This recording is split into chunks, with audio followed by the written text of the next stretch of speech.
Abanyamulenge bamaze kwicwa, abana babo tuzobasigurira gute uwabahekuye. Bazira iki?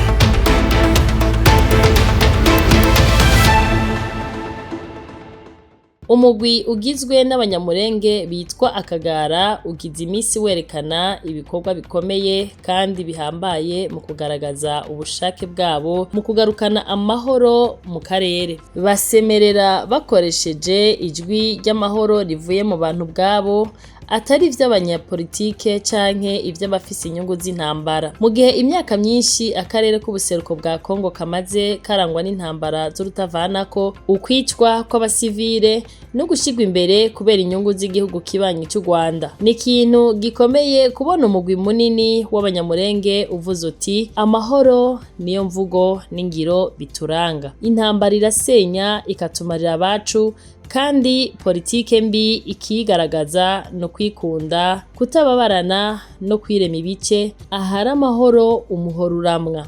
Ibi si amajambo gusa, ni intumbero kandi ni umurongo ngenderwako nk'uko Akagara kavyerekanye mu gushigikira ibiganiro bimaze gushika ku masezerano yose yo kugarukana amahoro nka Nairobi, Doha, Angola na Washington.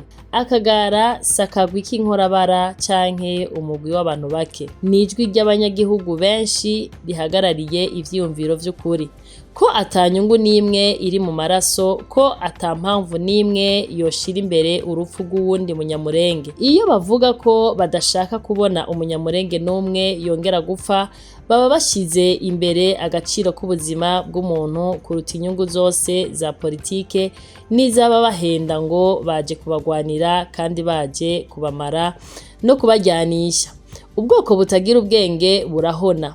Mu Gifaransa bati c'est le seul peuple qui se libère. Ikindi kigaragara neza nuko bashimangira ko ari abanyekongo bukuri, kandi na leta ya Kongo ikabibazi nk'abakongomani, kandi bagashira imbere ko ibibazo vyabo bitorerwa inyishu irama biciye mu nzira z'amahoro, mu biganiro no mu kumvikana biciye mu guhana agaciro. Iyi ni intambwe ihambaye cyane kuko irwanya imvugo zishaka kubacanishamwo canke kubagira ibikoresho by'inyungu z'u Rwanda. Gushigikira ibikorwa vy'igisirikare c'u Burundi FDNBI mu kurinda abasivile navyo nyene birerekana ko Akagara gashira imbere ico gikorwa gihambaye, umutekano w'abanyagihugu. Iyo ushigikiye igikorwa kiza gikingira ubuzima bw'abantu, ubushigikiye amahoro atari amajambo gusa, ahubwo ari bikorwa. Igisirikare c'u Burundi cubahwe co caburijemo jenoside yari yateguwe n'igisirikare c'u Rwanda,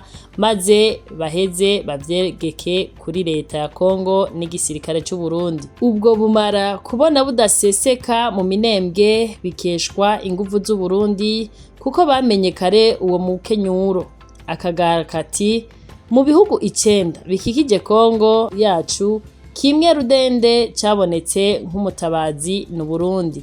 Nta musoda w'u Burundi aratwiba iminembwe, nta uratunyaga, nta uratwicira, ahubwo aho igisoda c'u Burundi kiri harangwa n'ubwumvikane hagati y'imiryango igize Kongo, abami canke abahora bafise ibibatandukanya kuva igisoda c'u Burundi kihashitse. Ubu tubanya amahoro, abarundi batubereye abahuza. Kubijanye n'abagerageza kuyovya ikiyago mu kuzana kahise k'abantu ku giti cabo, Akagara karatanga inyishu isobanutse.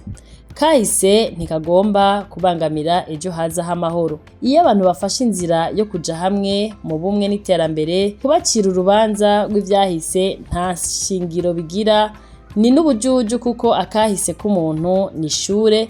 Iyo uriciyemo ukamenya urunguruzwa, ugahabwa impamyabushobozi ko wanesheje.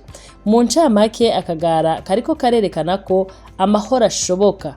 Abanyamulenge bashobora kwifatira ingingo zibateza imbere n'izibaha amahoro, kandi bakanka gukoreshwa n'abandi bashaka kuburirira ko kugira bashikire inyungu zabo. Mu gihe hari abandi baguma mu mvugo z'intambara no gucanamwo, akagara ko kariko kazana umuco mushasha mu kuvuga ukuri no gusaba leta n'amakungu kubumviriza no kuronka uburenganzira bwo gushigikirwa mu ntumbero yo kugarukana umwumvikano no guhuza bishaka kuzana amahoro.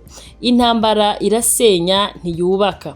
Abanyamulenge hagezaho bamarana hagati yabo kubera inyungu z'u Rwanda. Nta rukundo iki gihugu kiba cifuriza Abanyamulenge atari kwama mu marira.